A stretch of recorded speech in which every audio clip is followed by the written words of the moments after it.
Selamat malam guys. Sebelum tidur kita bikin konten dulu buat diupload besok.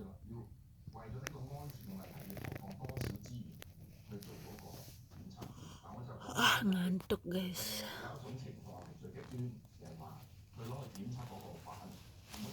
Ngantuk.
Pak Hap Linci Linci Hai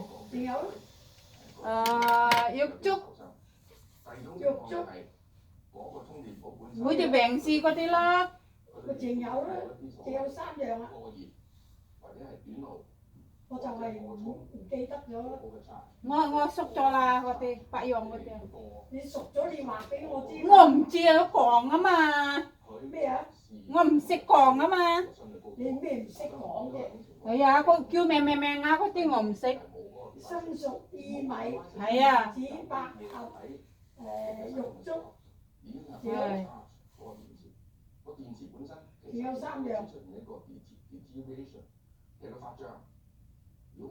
嗰啲白色拜嗰啲咧叫咩名啊？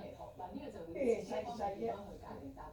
我唔識講啊，點日我大下咯，我點樣做啊？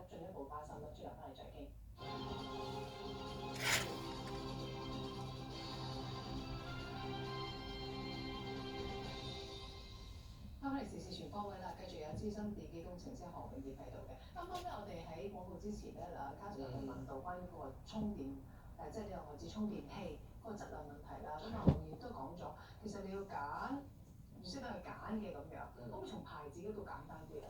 你嗰啲太專業，可能未必個個識得揀。牌子就當然我哋唔識講出嚟啦。係。咁通常一啲產地咧都有啲關係嘅。係。咁就我哋喺網上可以 search 下啦，即係有啲數據嘅，就唔同嘅產地嘅充電寶嗰個嘅，甚至乎係價錢對比啦，甚至乎係個 defect rate 啦，我相信任何嘅地區國家，佢對於生產充電寶咧都有一個好 stringent 嘅要求喺個法理上。係，但係你覺得邊度高啲咧？你知道 defect rate 嘛？即係邊度安全啲咧？嚴格啲啦，係啦。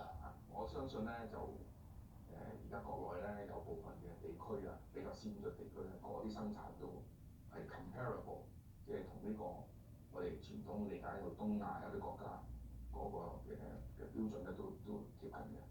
咁就我哋大家都知啦，即係國內而家個科技咁進步，機械人啊，佢都能夠做到咁先進。咁所以我覺得佢唔係科技上嘅問題，往往係嗰個嘅質控嘅問題。而質控問題咧，國內其實好緊張，務求我哋即係國家所生產嘅產品都能夠符合標準。我覺得咧，要公平對待每個地區生產嘅產品，要有一個客觀嘅數據。咁我做一個工程師咧，我就唔需要就嗰個嘅品牌作一個任何批評。我哋反而覺得我哋從嗰個嘅設計，佢有冇一啲嘅所謂 overheat 所謂過熱嘅設備，或者係短路嘅設備，去評核佢。其實咧，不如避免呢啲事件再發生。係啦，咁下一步點啊？係咪建議即係所有飛機都唔好飛機上係啦？係啦。呢個其實咧，我覺得世界各國嘅航空當局咧，呢個問題擺咗喺個台面。